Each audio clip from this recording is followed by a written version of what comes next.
schizophrenia. Huge.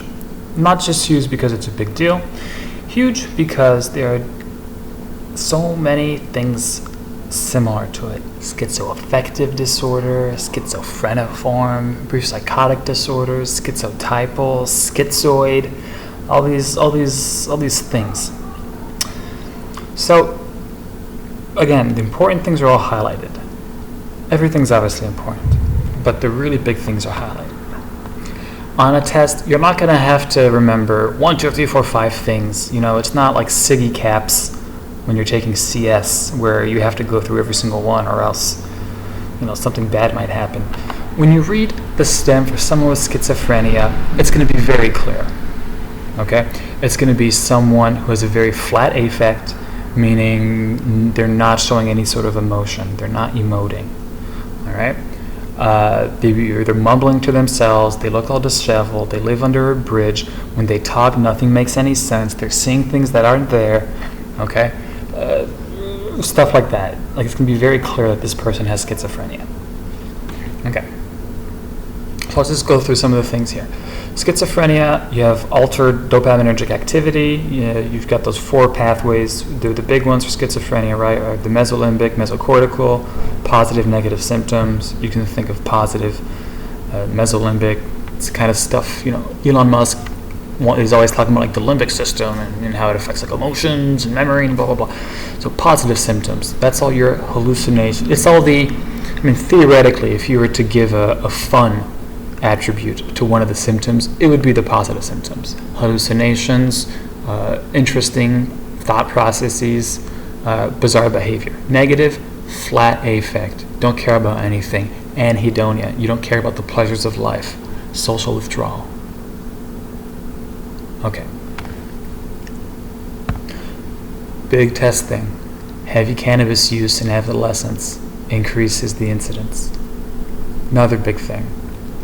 Usually presents when puberty is hitting. It's very rare to have schizophrenia in childhood.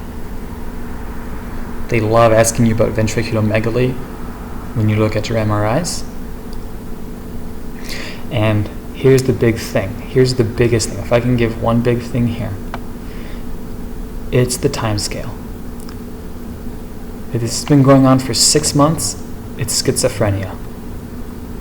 If this has been going on for between 1 and 6 months, schizophreniform. Is it schizophrenia? It's schizophreniform. Okay. And then if it's going on for less than a month, brief psychotic disorder, usually stress-related. Someone just lost their job, their dog died, wife took the kids, just really bad time. 6 months schizophrenia, 1 to 6 months schizophreniform, less than 1 month brief psychotic disorder. They love testing you on that because just with one stem, they can give you a million different answers, and all you have to do is change the duration. And all these different options: schizophrenia, schizophreniform, psychotic disorder, schizoaffective disorder, schizotypal, schizoid. It's mood disorder with psychotic features. All these things. So let's differentiate those things, because a STEM will make it fun, I guess, is the best way to think about it. So again, schizophrenia, schizophreniform, brief psychotic disorder, they're all the same thing. Difference is the time. Schizophrenia, 6 months. Schizophreniform, 1 to 6 months. Brief psychotic disorder, less than 1 month. Schizoaffective disorder. You're affected by schizophrenia, like just a bit, right? Because you share a mood disorder. However, you could also have a mood disorder with psychotic symptoms. Sometimes that happens. Sometimes you can have like a crazy depression or something, and you can have psychotic symptoms from it. Well then, damn, what makes that different from a schizoaffective disorder? Here's the difference. Schizoaffective disorder, you have psychosis. And you have psychosis when you don't have this mood disorder. Here they say 2 weeks or something. Yeah. In schizoaffective disorder, the underlying condition is psychosis, is some sort of schizo, whatever thing going on. And then sometimes the mood disorder shows up. In a mood disorder with psychotic features, the underlying condition is the mood disorder. And then sometimes you have some psychosis going on with it. Remember, those are two sides of the same coin, and they'll ask you. And you have to know that if you have an absence of mood symptoms with psychosis, it's more likely to be schizoaffective disorder. Okay. Delusional disorder, well, we already talked about that. It's you believe something despite clear evidence to the contrary, and it can be anything. It can be you're being persecuted, delusions of grandeur. It can be erotomanic. It can be whatever. Big thing here, folie à deux. You can end up convincing your partner or a child you live with or whatever, make him believe your delusions. It's nuts. Schizotypal personality disorder. So they don't really test you on cluster A versus cluster B versus in terms of what's inside of each one. Oh, one's weird, one's wild. They don't really care about that. But they do want you to understand the difference between schizotypal and schizoaffective, or schizophreniform. Schizotypal, I like to think of Professor Trelawney from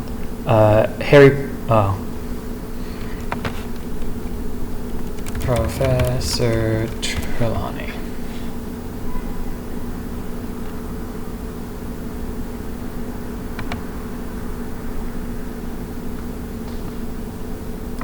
Professor Trelawney, she's talking about crystals, everything's weird, everyone has these auras and vibes and everything. You just have this magical thinking quality. Alright, schizotypal. Of course, different from schizoid, that's the kind of person who just likes being alone, lives in the mountains, works night shifts, doesn't want to talk to anyone. Okay, mood disorders. Manic episodes. Big thing, greater than 1 week. When you have a stem, it's going to be, again, very clear. It's going to be, you have this 25-year-old woman, she decided to drop out of law school and because she had a brilliant idea to solve all the world's poverty issues and decided to drive across the country to be at the UN because they were going to have a giant talk with all the major ambassadors from every country about poverty, and she hasn't slept in the longest time, and when she's speaking it's just going from point to point to point to point, and everyone doesn't see how much of a genius she is about this. Whoa, it's ticking all the boxes. You can memorize dig fast if you want to, but it's more important to just understand what kind of person is him. What are the characteristics you're going to see in someone with a manic episode? Instead of just checking everything off, just see if it kind of molds and melds and makes some sort of sense. So you don't necessarily have to have a plan for world peace or cure hunger to have a manic episode. But you can, for example, have an entire week where, one day you feel that you can literally walk on air and that you can walk off the top of a building and nothing's going to hurt you. You don't have to worry about it. Oh, everything's going to be okay. You don't have to worry about it. Everything's fantastic. Hey, I think I'm going to make the next greatest Rubik's Cube. The way everything's currently done, it's really bad. I put a few $1,000s into it. Now that's all the savings that I have currently right now as a college student. But I know it's for the best. I just know it. Oh my God. Oh. Let's do some push-ups right now. You're just all over the place. You don't need to sleep. Huge. Don't need to sleep. Grandiosity, impulsivity, and things that you would never do in real life. People investing their life savings into a boat so they can sail around the ocean and enjoy. No. All right. Quick recap. Schizotypal versus schizoid, which might be in another slide. Schizotypal is magical thinking, Professor Trelawney. Schizoid is the kind of person who just lives in the mountains, is a hermit, doesn't want to talk to anyone, but he doesn't have any of the other super significant stuff. Schizoaffective disorder, well, it's not quite exactly schizophrenia because you have a mood disorder. But remember, it's different from a mood disorder with psychotic features because you have psychosis without the mood disorder for 2 weeks. 2 weeks is the big thing there. Schizophreniform between 1 to 6 months. Brief psychotic disorder, less than 1 month. More than 6 months, schizophrenia. Remember, negative and positive, ventricular megali on brain imaging. And I've seen that they love doing this. Cannabis use in adolescents increases the incidence.